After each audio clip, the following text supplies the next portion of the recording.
From San Francisco to Paris, Nashville to Amsterdam, we're reaching up.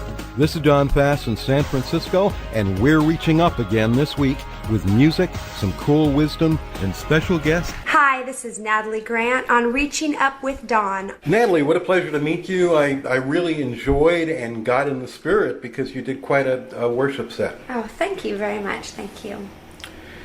For people who can't imagine, and they know that you've been #1 GMA singer 4 years in a row and all the other accolades, how did you begin? How did you get to that point? Oh, goodness. A very long road and a lot more time than I have to tell. I mean, we don't have enough time for me to tell the long story. But I'm from Seattle. I grew up in the church and I grew up singing. And I love to sing. I moved to Nashville with kind of a dream in my heart and $200 in my pocket and thought, I'm going to go there. I'm going to get record deals. This is all going to work out. The first record deal, I did get one, but the record company went out of business, and then I got a second record deal, and that record company went out of business, and I was like, hey, God, maybe I didn't hear you right. Maybe I was supposed to stay in Seattle, and, you know, this is not going at all how I had planned.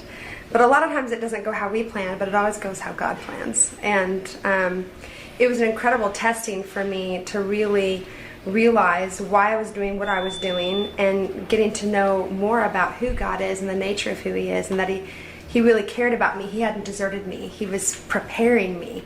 He was teaching me more about faith and teaching me more about how to write songs from the core of my spirit that would minister to people because it came from a real place in me. And so, you know, I definitely feel very blessed that what used to be a hairbrush is now a microphone. And I used to sing to my stuffed animals, and now I'm singing to real people. It's a privilege every day. I still sing to stuffed animals. Okay, I do too every once in a while, but hey. But it's a gift every day, but I've definitely, it's been a journey to get here for sure. Have the accolades changed you in any way? I mean, they're really cool.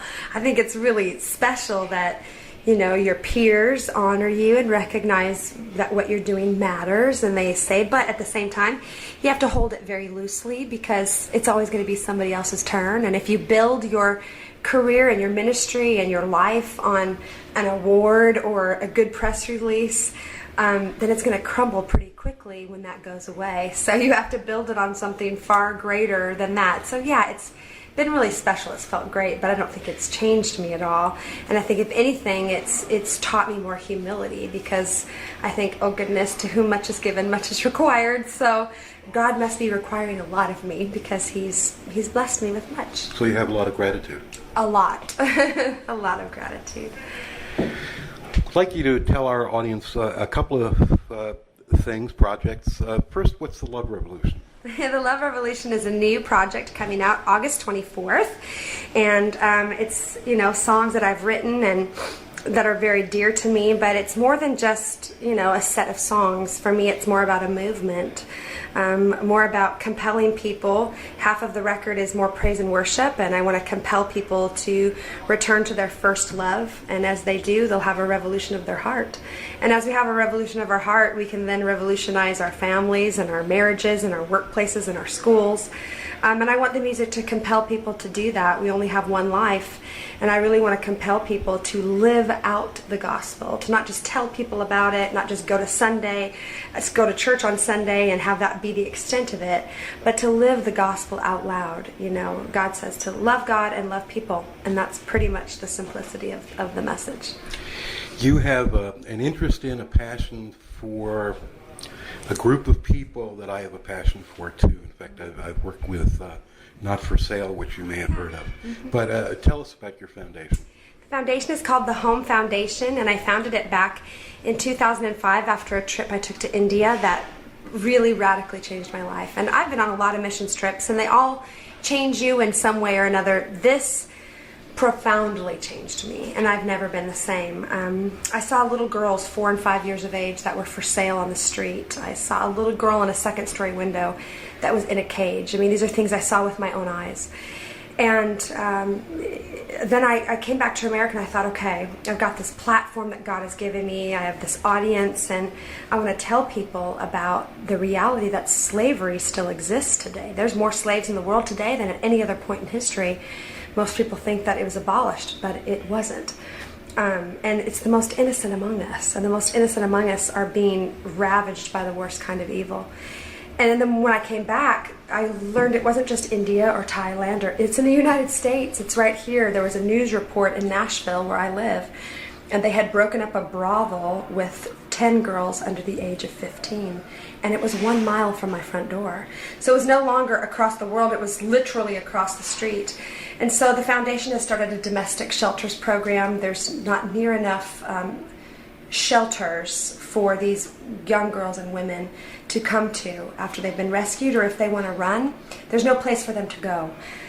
And so we've started a domestic shelters program. We have a college internship program where we send college students every summer to different places on the globe that want to join the fight. I always say one person can change the world, but if you get 25 college students to join the fight, you're going to change the world that much faster. And so some pretty exciting things are happening through the Home Foundation. I'm just excited to play a small part. In addition to NatalieGrant.com, there's a foundation website? There is. It's called thehomefoundation.net. And there's a link on my website as well, so people could just go to NatalieGrant.com and find the Home Foundation. It'll take them right to the page and tell them all about what we're doing. Well, we know you're probably hungry. You're eating for two again. Yes, I am. At least it's not for 3 of us this time, because last time I was pregnant with twins. At least there's only one in there this time. When's the blessed event? Due on Christmas Day. Oh, great. So, special day. We thank you very much for being with us. Hopefully next time we can meet and do it a little bit longer. Absolutely. As our audience knows, we'll have you do some liners, which they know as IDs. And thanks very much for all your worship and inspiration. Thank you for being here. Reaching Up Radio is a production of Street Cats Foundation for Youth and One Heart for Kids. Our engineers in San Francisco, John Clem and David Molina. And in Denver, Michael Tamburello of TMG Music. Email us at reachingupradio@yahoo.com or write us at Post Office Box 72174, Oakland, California 94612. Or see us on the web and join us at reachingupradio.com. This is Don Fass. Join us next weekend and keep reaching up.